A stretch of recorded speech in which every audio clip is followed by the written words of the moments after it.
الحمدللہ وکفا وسلام علی عبادہ الذین اصطفیٰ اما بعد۔ دوستو، بھائیوں اور بہنوں، آج آپ کے سامنے ایمان کے بارے میں کچھ باتیں، ایمان کسے کہتے ہیں اور ایمان کی تعریف کیا ہے، اور ایمان اہل سنت والجماعت جو حقیقت میں عقیدہ سلف صالح کے اصول میں سے ایک بہت اہم رکن ہے ایمان، اور ایمان کی تعریف سنیں اور آپ یاد رکھیں۔ ایمان کا لفظی معنی ہے تصدیق کرنا، یعنی کسی بھی چیز کی سچائی تصدیق کرنا اور اس کے لیے اپنے آپ کو اقرار کرتے ہوئے اس کے تابع ہو جانا، یہ ایمان ہے۔ یعنی آپ ایمان رکھتے ہیں، کسی چیز پر یقین رکھتے ہیں تو اس کے مطابق اپنے آپ کو ڈھالنا، یہ ایمان ہے۔ لیکن شریعت میں ایمان کہتے ہیں کہ تمام قسم کی عبادتیں، اطاعتیں، باطنی ہو یا ظاہری ہو، باطنی جیسے دل کے اعمال ہیں اور ظاہری جیسے بدن کے اعمال ہیں کہ آدمی اللہ تعالیٰ کے حکم کردہ واجبات کو پورا کرے اور مندوبات کو پورا کرے، یعنی جو واجب ہیں، مستحب ہیں، سنتیں ہیں، سب کو پورا کرنا۔ اور مختصر یہ ہے کہ دل کی گہرائیوں میں جو چیز آدمی کے بیٹھ جائے اور عمل اس کی تصدیق کرے، اور یہ اس کے ایمان کی گہرائی دل کے اندر موجود ہے، زبان سے اقرار ہے۔ اور کیسے معلوم ہوگا؟ اعضائے جسم سے عمل کرنا اس کا پھل ہے، اس کا ثمر ہے، اور یہ اللہ عز و جل کے حکم کردہ تمام اعمال کو بجا لانا اور اللہ رب العالمین کی منع کردہ، حرام کردہ چیزوں سے پوری طرح سے اجتناب کرنے کا نام ایمان ہے۔ اور ایمان صرف زبان سے کہہ دینے کا نام ایمان نہیں ہے۔ اگر ایمان کی تصدیق بغیر عمل کے کوئی کرتا ہے تو اس ایمان میں کوئی فرق، کوئی فائدہ نہیں ہے، وہ بے ایمان ہے۔ اگر ایمان کی تصدیق موجود ہے، عمل اس کے اندر نہیں ہے، تو ایمان کسی کو اگر فائدہ پہنچاتا تو سب سے زیادہ فائدہ ابلیس کو پہنچاتا، کیونکہ ایمان تو اللہ تعالیٰ پر رکھتا ہے۔ شیطان ابلیس کہتا ہے کہ میں انی اخاف اللہ، میں اللہ پر ایمان رکھتا ہوں، نعوذ باللہ من، یعنی اللہ تعالیٰ شیطان کی پناہ سے ہمیں محفوظ رکھے۔ اعوذ باللہ من الشیطان الرجیم من حمزہ ونفخہ ونفثہ، تو شیطان کے خطوات سے، اس کے نقش قدم پر چلنے سے ہمیں اللہ پناہ میں رکھے۔ اگر ایمان صرف زبان سے کہنا ہوتا تو سب سے زیادہ نفع کس کو پہنچاتا؟ ابلیس کو پہنچاتا، لیکن ایمان اس کو فائدہ نہیں پہنچایا۔ زبان سے اللہ تعالیٰ کا ڈرنے کا، اللہ تعالیٰ کے ایمان کا اقرار کرتا ہے، لیکن عمل اس کے خلاف ہے۔ تو عمل کے بغیر کوئی ایمان کا دعویٰ کرتا ہے، جیسا کہ بہت سارے مسلمانوں کا حال ہے کہ آج وہ ایمان کا دعویٰ کرتے ہیں مگر عمل نہیں کرتے۔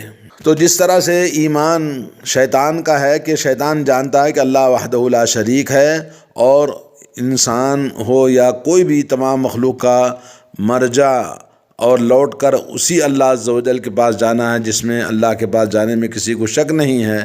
اس ایمان کے باوجود شیطان کو جب حکم ملا کہ اسجدوا لآدم فسجدوا الا ابلیس ابا واستکبر وکان من الکافرین، جب حکم ملا کہ آدم علیہ السلام کو سجدہ کرو تو سب نے سجدہ کیا، جو وہاں ملائکہ اور ابلیس تھے، سوائے ابلیس کے۔ ابلیس نے انکار کر دیا، الا ابلیس ابا، ابا کے معنی انکار کر دیا، واستکبر، اور بڑا گھمنڈی ہو گیا اور وہ کافروں میں سے ہو گیا۔ اللہ تعالیٰ نے کہا کہ وہ کافر ہے، یعنی ایمان کا دعویٰ وہ کرتا ہے لیکن اللہ نے اس کو عمل کے نہ ہونے کی وجہ سے، اللہ کی بات نہ ماننے کی وجہ سے وہ کافر قرار پایا۔ تو معلوم یہ ہوا کہ اللہ تعالیٰ کی وحدانیت، اس کی توحید اور اس کی ربوبیت کو جاننے کے باوجود اس کے علم نے اس کو کوئی فائدہ نہیں پہنچایا، اس لیے کہ صرف توحید کا جاننا اور وحدانیت کا، ربوبیت کا معلوم کرنا یہ کافی نہیں ہے، جب تک کہ توحید عبادت، جس کے لیے اللہ تبارک و تعالیٰ نے مخلوق کو پیدا کیا ہے،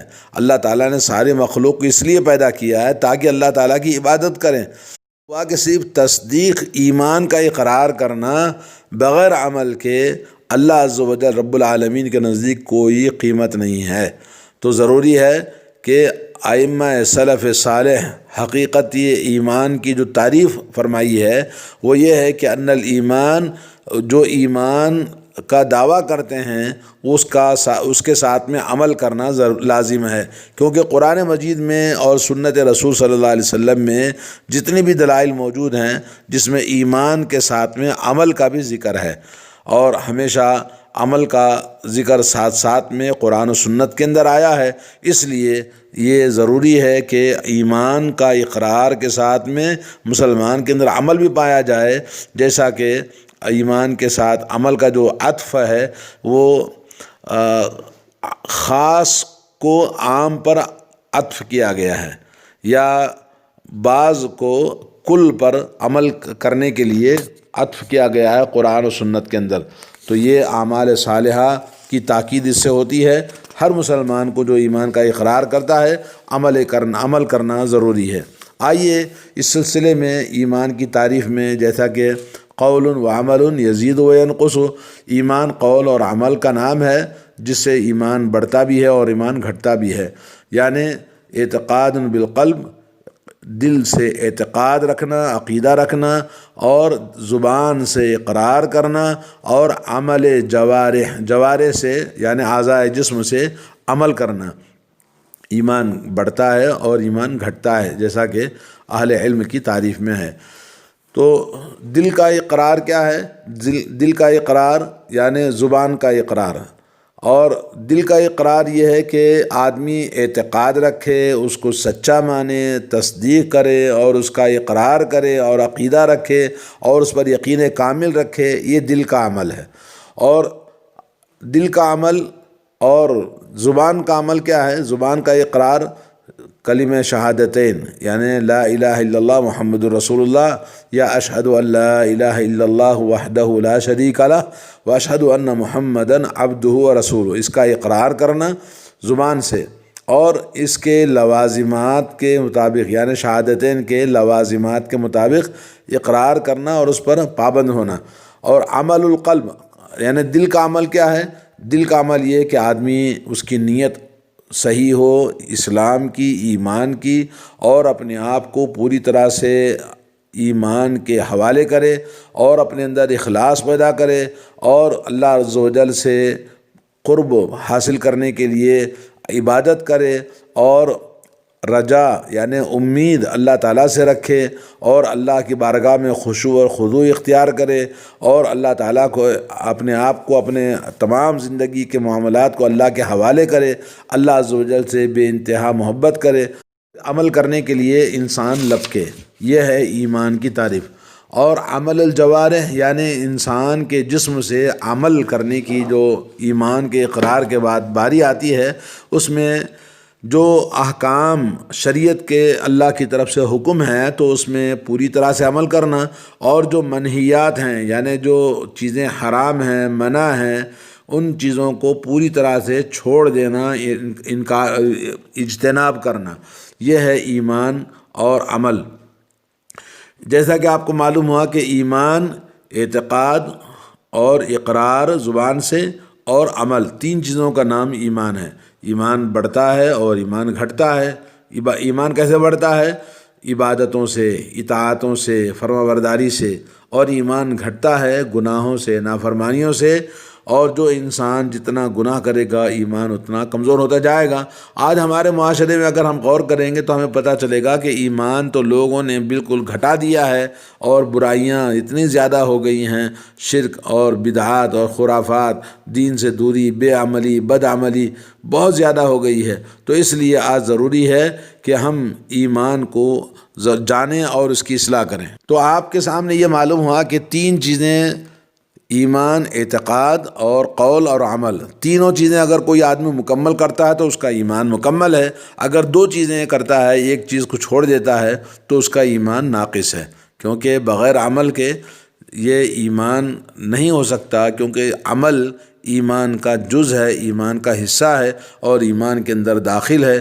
اور اہل علم کا، سب کا، پورے ائمہ اہل سنت والجماعت کا یہ عقیدہ ہے، لا ایمان الا بالعمل، ایمان ناممکن ہے عمل کے بغیر، ولا قول ولا عمل الا بالنیہ، اور قول یعنی اقرار کرنا اور عمل کرنا یہ کافی نہیں ہے جب تک کہ دل کی گہرائیوں سے آپ اس کی تصدیق نہ کریں، نیت آپ کی صحیح ہو، اخلاص ہو۔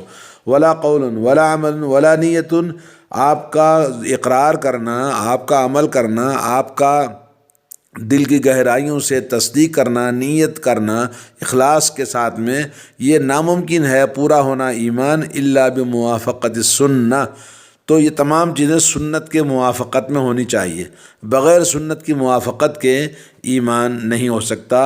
آج ہمیں سنت کی طرف لوٹنے کے لیے لوگوں کو دعوت دینے کی ضرورت ہے، اور یہ ہے ایمان کا قاعدہ، جیسا کہ آپ نے سنا تمام ائمہ سلف صالح کے نزدیک مشہور ہے، جیسا کہ امام اوزاعی، امام سفیان ثوری اور امام حمیدی اور ان کے علاوہ بہت سارے جو ائمہ کے نزدیک یہی قاعدہ ایمان کے معنی یہ ہیں، جیسا کہ اس کو روایت کیا ہے امام لالکائی نے اور ابن بطہ اور ان کے علاوہ دوسرے لوگوں نے بھی روایت کیا ہے۔ تو آج آپ کے سامنے ایمان کی تعریف پر اتنی باتیں کافی ہیں، انشاءاللہ پھر آپ کو کل بتائیں گے کہ ایمان کے لیے عمل کا لازم ہونا اس کے دلائل کے ساتھ میں کل انشاءاللہ تکمیل ہوگی۔ السلام علیکم ورحمۃ اللہ وبرکاتہ۔